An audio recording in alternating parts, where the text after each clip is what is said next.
Assalamualaikum warahmatullahi wabarakatuh. Salam bela negara. Teman-teman yang saya banggakan, selamat bertemu kembali dengan saya, Ibu Anita Mulyawati, Eskom MTI. Pada kesempatan hari ini, seperti biasa saya akan menyampaikan materi etika profesi teknologi informasi pada pertemuan 13 yang akan membahas tentang tinjauan regulasi kejahatan di internet. Nah, pada kesempatan kali ini kita akan membahas mengenai pengertian dari kejahatan di internet atau teman-teman lebih mengenal istilah cybercrime.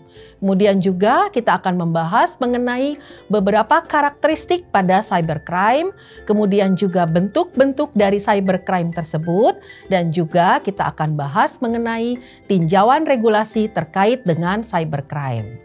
Nah, pada kali ini capaian pembelajaran yang akan dicapai oleh mahasiswa setelah menyelesaikan materi ajar ini, mahasiswa-mahasiswa diharapkan mampu memahami dan menjelaskan serta mampu mengidentifikasi kejahatan di internet atau dikenal dengan istilah cybercrime. Seperti yang teman-teman ketahui bahwa beberapa kejahatan di internet itu sekarang ini sudah marak dilakukan, baik yang dilakukan oleh orang-orang yang tinggal di Indonesia maupun orang-orang yang tinggal di luar Indonesia. Jadi kejahatan di internet itu tidak hanya dilakukan pada saat orang tersebut berada di negaranya, tapi juga bisa dilakukan di negara orang lain. Ya, misalnya contoh yang paling mudah adalah kalau kita menyebarkan virus ya melalui email, itu adalah contoh dari kejahatan cybercrime. Kemudian bahkan juga itu yang paling ringan ya, istilahnya kejahatan yang paling ringan.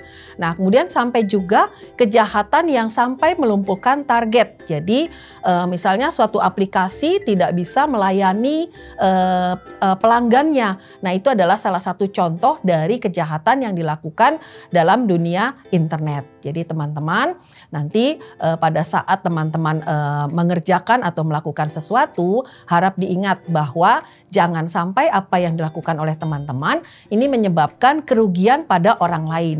Mungkin maksudnya baik ya, contoh pada saat kita mengirimkan email sebisa mungkin file attachment yang kita kirimkan itu bersih dan aman dari virus, sehingga kita tidak sampai menyebarkan file yang berisi virus kepada orang lain.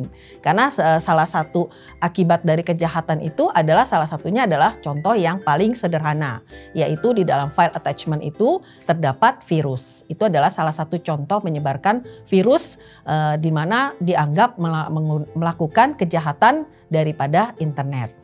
Kemudian juga misalnya teman-teman membuat berita yang tidak baik atau berita hoax ya.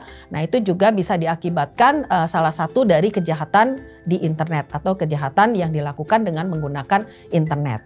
Jadi diharapkan teman-teman apabila menyatakan sesuatu atau menyampaikan sesuatu, pastikan bahwa data tersebut ya atau informasi tersebut adalah benar dan bukan hoax. Sehingga teman-teman dianggap tidak menyebarkan berita yang tidak benar. Demikian yang bisa saya sampaikan pada kesempatan ini. Mudah-mudahan membawa manfaat dan dapat dipahami oleh para mahasiswa calon profesional IT di masa yang akan datang. Sampai ketemu lagi pada pertemuan berikutnya. Wassalamualaikum warahmatullahi wabarakatuh. Salam bela negara.